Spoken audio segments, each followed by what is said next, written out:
Today I'm going to be showing you 3 things that you should be doing when starting a new Minecraft world. Leave a like and a sub if these were helpful, and with that being said, let's get into it. Hi, my name is Jerb, and I've been playing Minecraft since its release on Xbox 360 back in 2012. And since then, I've picked up a number of tips that I think could be helpful for you guys when starting a new Minecraft world. This series of videos will act as a guide to new players as well as veterans looking to hop into a fresh world. Tip number 1 is something that I always do when starting a new Minecraft world, and that's to start an iron farm. Villagers were introduced to Minecraft in the Beta 1.9 pre-release, commonly known as the Adventure Update, which was released on September 9th of 2011. And recently, Mojang changed a mechanic that would forever change the way that iron farms work. Iron farms now do not need a zombie to function properly, and since we no longer have to meet that paywall to get a name tag to name said zombie, we can construct an iron farm similar to this one in under an hour of being inside the Minecraft world. The only challenge to creating this now is moving your villagers from boats into the farm, and then also finding lava, which for the most part will spawn in blacksmiths anyway, so you've kind of got that covered. I guess the other challenge is trying to get the villagers to do what you want them to. I'm not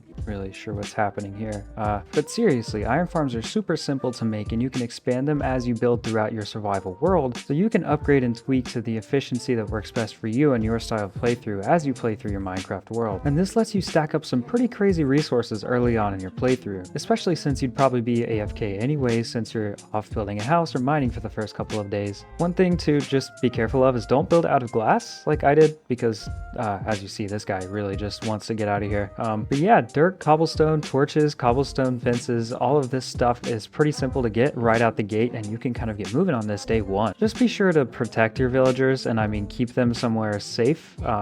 I've had a couple of times where it's gotten dark on me and zombies have just absolutely run through the entire village, so just make sure that that doesn't happen and you should be good to go. And to give you a personal anecdote, I have a Let's Play series, which by the way, if you've been watching, thank you, and feel free to watch, you can click up here. I spent the first hour to 2 hours of that world just kind of trying to find a village, and after ensuring that the villagers were safe and in very ethical enclosures, it only took me 2 Minecraft days to get a functional iron farm running. And what I think gets understated about iron farms is that you never ever have to go back into a cave for that resource again. And I know many of us, myself included, like to go back into the cave and just pick it up anyways because it's there, but seriously, you never need to mine iron again after spending just that 1 hour above ground doing some of the hard labor. So say that I've finally been able to convince you to start up an iron farm in the first day of your Minecraft world. Your next and logical question is probably, how do I go about building it? There's a multitude of tutorials on YouTube. I want to say in the thousands if not 10,000s of videos on how to construct an iron farm, but they range in efficiency, capacity, and so on. Creators like Shulkercraft, Wispy, and Voltrox are some of the mechanical creators on the platform here and can get you rolling with pretty straightforward tutorials that vary in design complexity and efficiency. My recommendation would be to start small, knowing that you can upgrade later. That's going to round out tip number 1, but if you're enjoying the video, please leave a like and subscribe. I'm still relatively new to creating content on YouTube, and likes and comments help my videos get shown in other people's feeds. Alright, with that unsolicited self-plug out of the way, let's continue on with the video. Tip number 2 bounces directly off tip number 1, and it is to set up a trading hall as soon as possible in your Minecraft world. And I'll show you some of the materials that you may need to build this, but again, remember this is scalable and movable to whatever your needs are in your Minecraft world. So now you have a whole bunch of iron.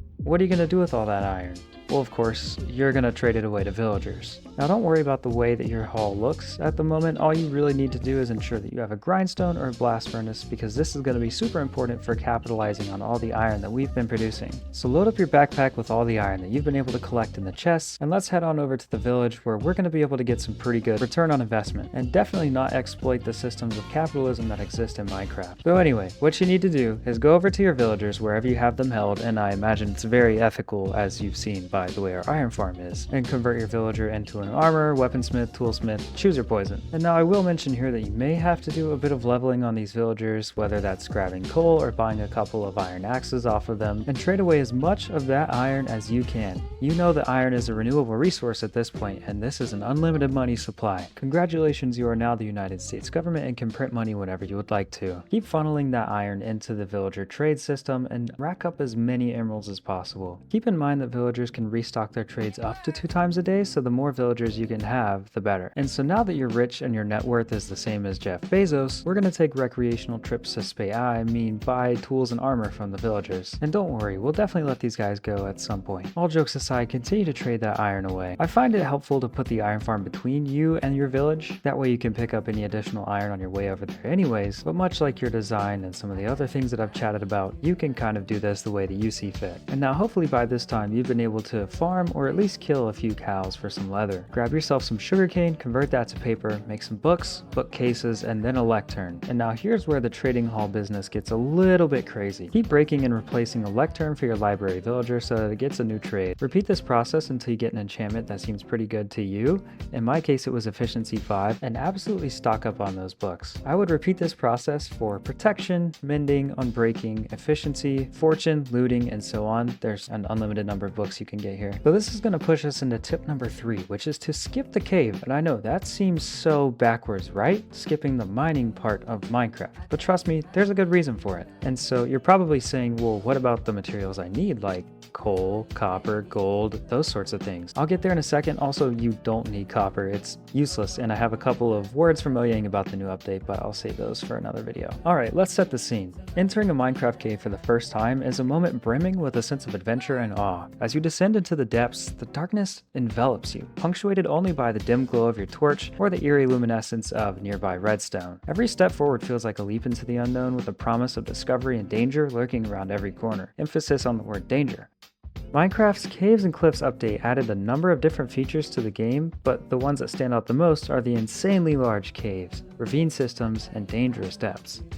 These are all super cool, and I really like that Mojang added some depth to the mining process since, you know, half of the name Minecraft is mine. But actually, I'm here to tell you that you don't even really need to enter these caves to get the best tools and armor the game has to offer. Remember our buddy back up at the surface who's been buying all the iron from our iron farm? Let's go pay him another visit real quick. The first thing you'll notice is that, well, oh, he's asleep. Should we wake him? Yeah, let's wake him.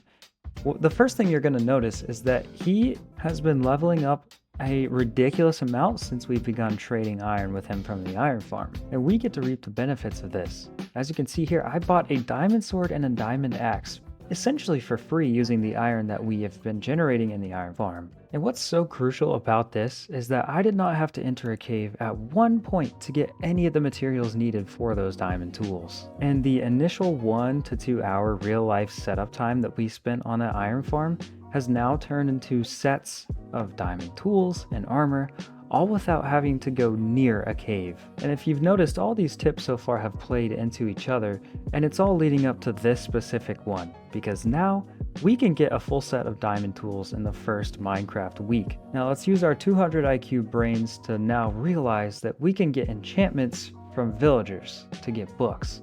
Let's put Fortune 3 on our diamond pickaxe, and then go into a cave, and then come out with 3 times as many diamonds. And that's the one thing that I think that Minecraft veterans as well as new players alike don't understand, is just how quickly you can get diamond tools and multiply how much you have. And I'll be honest, oftentimes this sort of feels broken, and a lot of the time I find myself trading my diamonds to the villager just to get more emeralds for more diamond tools and armor. And now remember, all of these tools that I'm buying, armor that you buy, you can disenchant with a grindstone and put your own enchantments on it. So it's not like you're locked to whatever the villager has to offer in any way. And just like that, in the first week, maybe 2 weeks of your Minecraft world, you are now fully kitted in diamond gear and armor. And with full transparency, I'll say that this is my strategy anytime I start a Minecraft world. It's always look for a village, get my trading hall set up, skip the caves, and get diamond tools and armor. And so some of you are still saying, lapis lazuli, how do we get lapis? How do we enchant? How do we do all these things?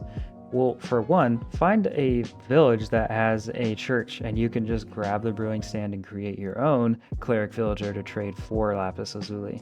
And sure, you probably need to go into caves to get obsidian for the enchanting table and for the nether portal, but at that rate, if you have harnessed the power of mending, unbreaking, and efficiency, as well as fortune, you can just mine a couple of ores on your way down and your way back up from getting obsidian, and I promise you, you'll be kitted for at least a couple of weeks. And so now here we are at the end of the video. We've reviewed 3 tips that will give you the ultimate head start when starting a fresh Minecraft world. Starting an iron farm using materials you can find on day 1, starting a trading hall ASAP to put that iron to work for you, and lastly, skipping the caves by buying tools and armor from the villagers using money that you've generated from your iron farm. We've discussed a lot today, so feel free to put any questions in the comments below. And a huge thanks to you guys for watching. I'd love to create more videos like this as part of a series, so if you guys are interested in something like that, definitely let me know below, as well as some tips or strategies you use to start your Minecraft worlds. With that being said, my name is Jerb, and I will see you guys later.